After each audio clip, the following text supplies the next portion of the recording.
Ibinahagi ng kampo ni Pinoy unbeaten boxer Charlie Suarez ang kanilang mga ginagawang paghahanda ngayong dumating na ang pinakihintay nilang world title fight katapat ang WBO Super Featherweight Champion na si Emmanuel Navarrete. Para sa detalye, narito ang report ni teammate Paulo Salamatin.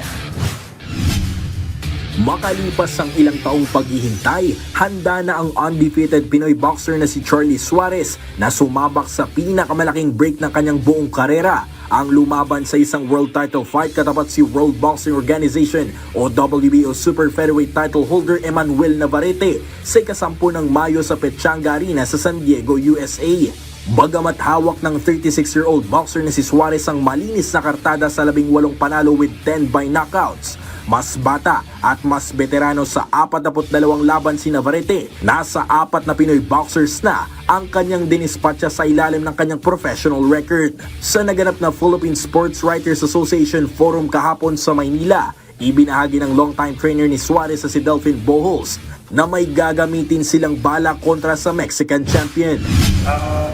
Suntok na ba, parang hindi namin kaya pa tayo kasi binibilang ko rin yung mga punches ng Charlie Suarez sa sparring. Kasi hindi kaya. So, iba kami na hanap talaga ko ng game plan. So, may nilatag ako na plano ka Charlie sa loob ng 12 rounds. So, hindi ko sabihin dito. nilatag ko na yun. Nilatag ko na hanggang 12 rounds na plano ko. So, nag-agos si Charlie, nagdagdag. So, ito gagawin namin doon sa taas tayo pag lumaban na. So makikita nyo pag during sa laban talaga kung paano namin gagawin na manalo si Charlie dito. Si Suarez ay dating miyembro ng Philippine Men's Boxing Team at nakapagkwalipika noong 2016 Rio Olympics ngunit hindi nakakuha ng medalya. Ani Suarez, dito niya babawiin sa professional league ang mga hindi niya nakamit noong mga panahong amateur boxer pa lamang siya. Kasi passion ko tong boxing eh. Simula nung maliit hanggang ngayon. So, yung mga hindi ko man achieve sa mature na mag-medal sa Olympics, dito ko pukunin sa pro. Hindi po ako papayag talaga na hindi ko makuha itong laban na to kasi ito na po yung pinapangarap ko talaga at ng team namin. Ikinuwento naman ng manager at ang dahilan kung bakit na isa katuparan ng world title fight sa pagitan ni Suarez at Navarrete na si Chavit Singson na hindi naging madali ang pinagdaanan ng kanilang proposal bago makakuha ng isang world title fight si Charlie. Wala kailangan nalaman. Kasi mahirap itong narating ni Charlie dahil ang kalaban sa US, puro bata ni Barbaro.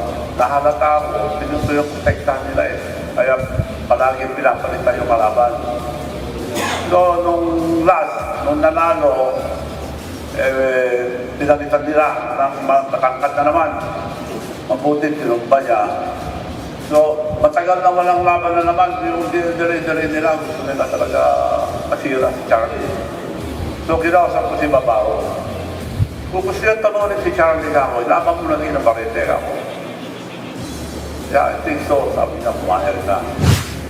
Dagdag pa ni Bohols na malaking bagay para sa kanila na makuha ang world title fight kontra Navarrete dahil crucial umano ito para sa karera ni Charlie dahil posibleng bumaba ang kanyang WBO ranking sa mga susunod pa na buwan at posibleng matatagalan pa muli bago makakuha ng spot sa isang title fight.